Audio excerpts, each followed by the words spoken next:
I was obsessed with this book idea, and I'm telling you, I've tried so many times to write this book. And this book has been stuck in my head since 2020. It feels like a broken record that's stuck on loop. I was just sitting in class during a Zoom call and my mind was just on this random book idea I had. I was obsessed. I sat down, wrote a few chapters, and then I read it again the next day, hated it, threw it in the garbage. I did that cycle so many times for years until finally in 2023 I wrote the first draft of the book, and then I just stopped working on it entirely. I just gave up on it. And then I thought to myself, why even try? Who would care? Because we already live in a society where the artistic careers like writing is not respected. So I thought to myself, why care? And as I was doing this YouTube journey, I've been doing other stuff on this channel, up and down, back and forth, everywhere you could think of on this channel. And at the back of my mind the whole time, it was writing. This book idea, it just glued to my brain like gum stuck on the bottom of your shoe. And then I decided finally, I'm just gonna try to write a second draft of this book. And I wanna use the last months of this year to complete this book, to get this book out of my head already and onto papers and hopefully in someone's hands one day. Because there's nothing more joyful than a writer knowing that someone has their book on their bookshelf and they read it and they underlined it, highlighted, bookmarked all their favorite parts of the book. I'm going to try to tell y'all about the book without giving too much away, because I have this paranoid thought, y'all, that someone's out there on the other side of the screen writing down the book idea I have and use it for their own. But let's just be real, nobody cares that deeply but me in my head. It is one of my favorite tropes, which is forbidden romance. I love a story when there's couples that can't be together because either families or society rules that keep them apart why they can't be together. It's either social class, maybe he's super rich and she's really dirt poor, or maybe she's upper middle class and he's a blue collar worker. Two social classes that will never work together. And also I love interracial or intercultural romance, where you come from two different cultural backgrounds or two different racial backgrounds come together as a couple. It's forbidden, and I just love that so much. But I like to put it, I like historical fiction set in historical times, but I don't think I want my books to be all set back in the 1800s, 1700s. Anything that's not in the 2000s, the modern time. The latest I would probably do in my books is maybe the 1980s, and that's it. I won't go any further. Maybe 1990s, maybe, but 1980s and further back in history is what I would do. I don't know about y'all, but when I'm on social media and I'm on TikTok and YouTube, I don't really see a lot of authors that do historical fiction. A lot of writers I see, they just want to do fantasy. Most just fantasy, or sometimes just straight up young adult romance. And not just that, but my book is also a romance. See, he is a prince and she is just upper middle class girl from New York. And I just think that'd be so interesting to put together because, you know, old money families, they're more traditional, conservative, and you know, like she's not. So I thought that'd be just an interesting combination to put together. I wrote the first draft of this book, so that's already taken care of. But right now, I really need to focus on getting the second draft done. And today, my goal this morning and the rest of the day is to fix the character arcs and revise the plot of the book. But first, I gotta get in the mood. I gotta do my little writing ritual before I do it. So with that being said, let's just get into the rest of this video.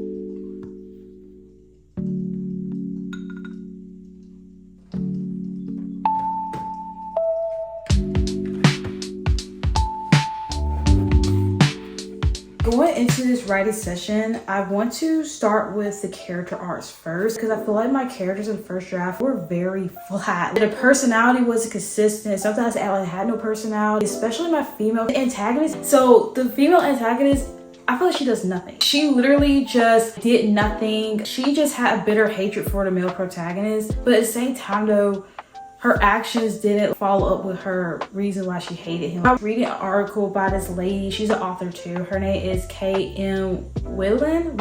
I'll put her name on the thing I remember.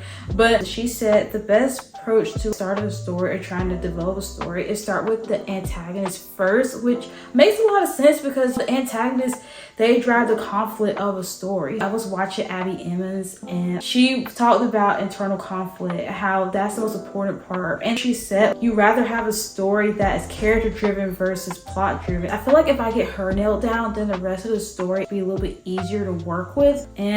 But before I like to do anything, I already did my writing ritual. I make it sound so weird. I did my writing routine. I made my coffee, which I cannot go without. I need to start drinking teas, try something different. But I just made my coffee, I got my candle lit, and I got my cute little fire background. And I want to pull up Pinterest, y'all. Use your Pinterest board to get you excited for your story, to help set the scene or the visual of what your story looks like. So I'm just gonna browse for a few minutes, get in the mood. And I'm also gonna set up my writing sprint. So I have different writing moods. I don't know if y'all can see that, but I literally just have a playlist of all this background I use. Now, I know a lot of people that put on music, they make a musical playlist, but I don't really care for that. I care about nature and scenery, and my stories are always set during the season. Like this story I'm writing right now is set during fall and autumn season, and I like to pull up walking videos. You go on YouTube and you can find people walking through nature or the city during fall. And let me show y'all. So here's an example right here, walking through fall. That right there, that's what I like to listen to, stuff like that. And also Abby Emmons, I know she has writing sprints and timers. Sometimes I like to use her. Sometimes you put some music in it and you're either on a train. That's what I listen to the most, the train one. Or you're either in an old library or at a university, or you're in a dark mystical forest. I love using hers as well. And she also has, I like using her live writing sprints too. I know they're old and she filmed months ago, but I like to use it too, just to pretend like I'm in some type of writing club. So that's what I like to do to get myself set up for writing and just get myself in the mood for it. But enough chatter. With that being said, I'm going to go ahead and just work on my character arts for about maybe 2 hours or maybe 3. It just depends how long it takes. All right, let's go.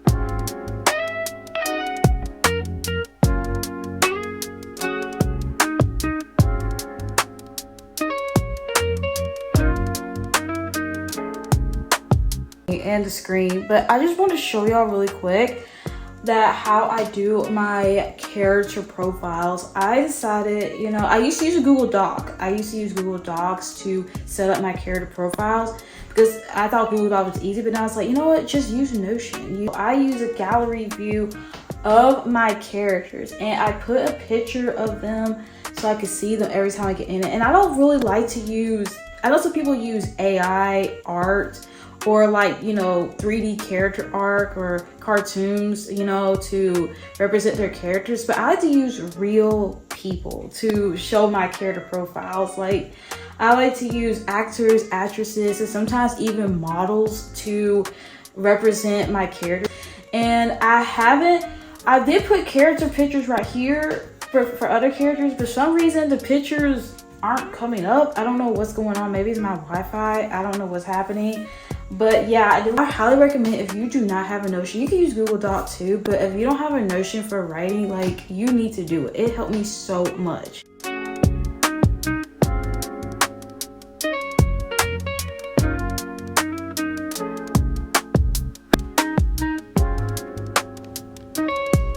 If you're going to sit in my lap, you gotta be still.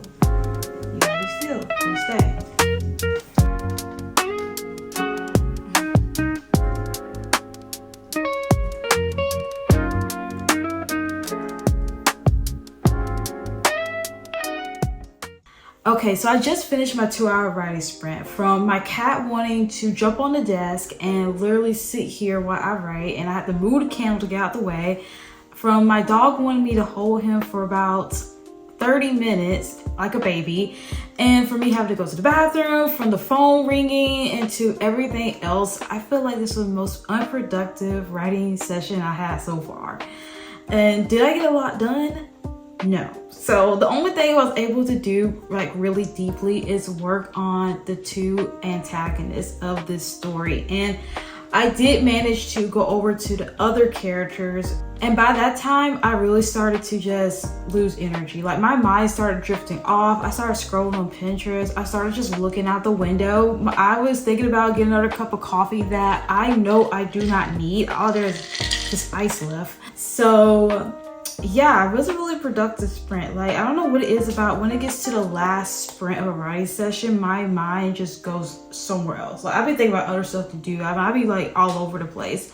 But what I did so far was do the antagonist, my main female antagonist. Her arc is the falling arc, and I want to do a mixture arc. I don't know if you could do that, but I want to do a mixture arc. Like the first, like from act 1 to act 2, maybe halfway, she has a falling arc.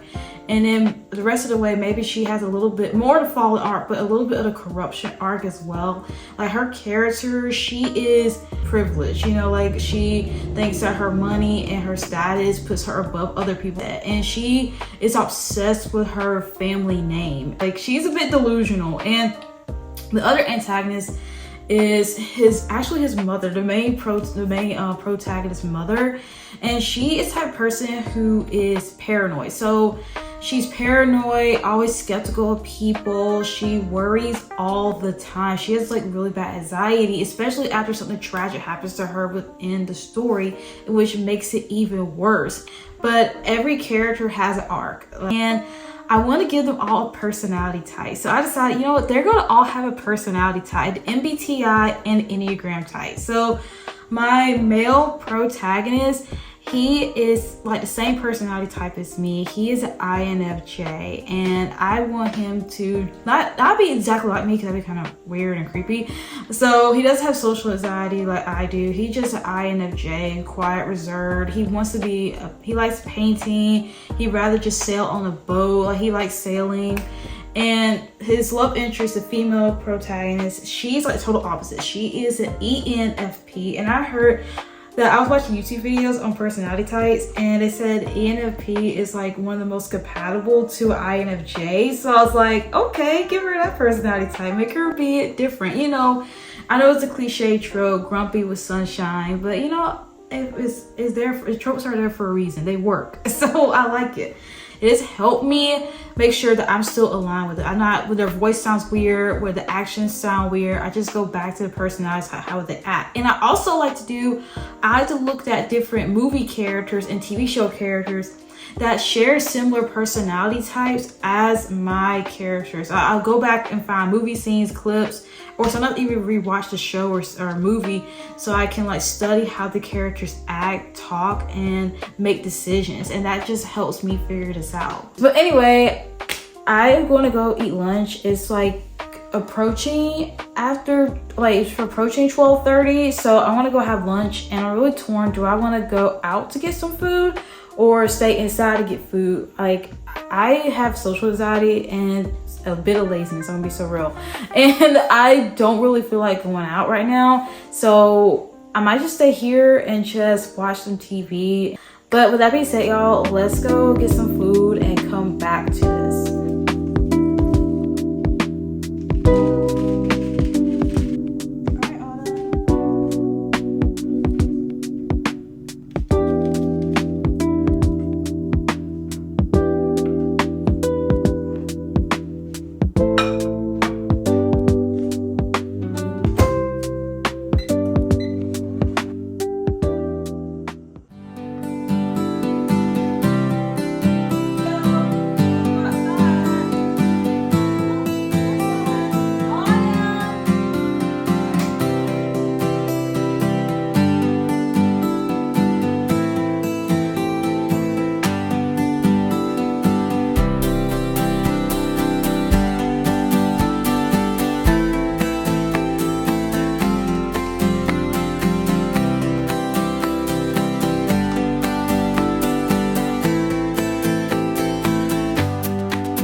she's driving you?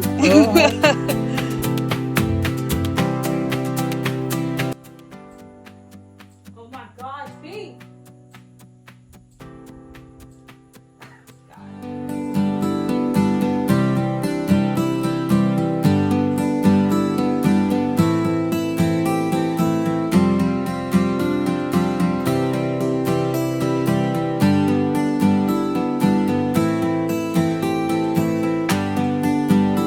Okay, hopefully I am in frame. Okay, I didn't last long at all outside. I just was out there for about 30 minutes before I had to come in. It just like nature does, I want to love nature, but nature doesn't love me. And the whole time I was out there, it was just traffic going up and down the road. For some reason, everybody and their mother wanted to go up and down the street, and there was like a few bees that were flying around. But I did manage to stay there for about 30 minutes.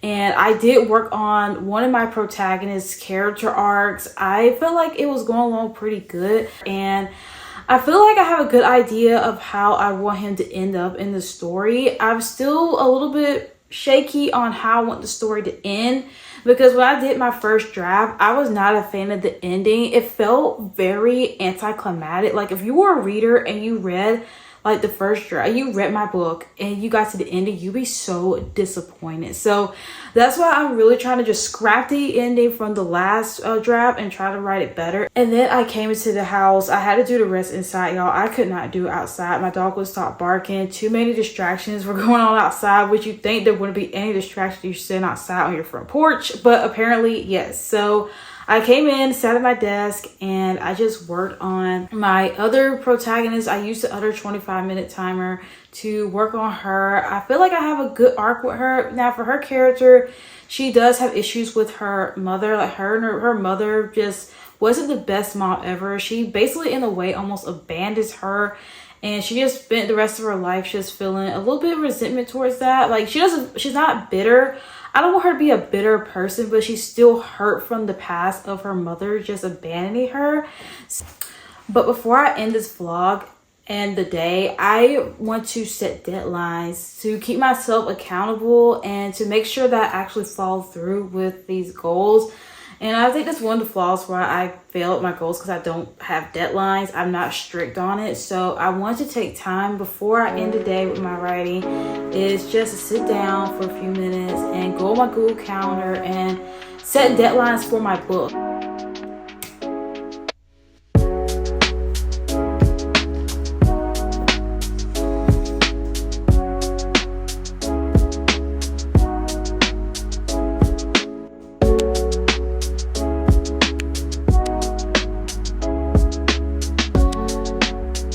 So instead of working on the outlines today, I decided to just sit down and think about deadlines and start to take them a little bit more seriously. When I approach this book, I want to treat it as if it's a college deadline. You know how in college your professors, they give you those really strict deadlines. Either you turn in your assignment or you fail. So I want to start treating it like a college assignment. Put it in my Google Calendar, use reminder app, started brainstorming what deadlines I need to have for myself. I feel like that will hold me accountable, because in the past I said I want to do things but never committed. And I'm still working on routines. I want to have a set time where I show up every day. And I don't really track word count. I know a lot of people do, but I prefer time. Like, I want to know how much time I spend each day on it.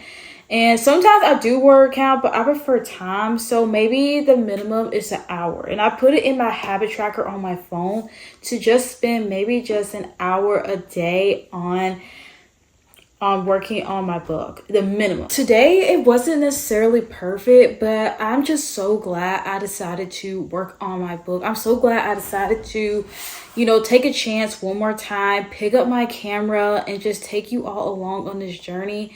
And I started back up again, trying to work on my goal as part of a 6-month journey that I want to go on. And I feel like when I film it and show it to you guys, it will motivate me to actually get this book done. And maybe this will motivate someone else to pick up that book they put away maybe months or years ago. I'm excited for the future videos on this channel, guys. Like in the past, I don't think I was excited as I am right now. I actually woke up this morning feeling a bit excited, and I'm gonna be real, a little bit nervous about filming this, but at the end of the day right now, I just feel very glad that I did do it.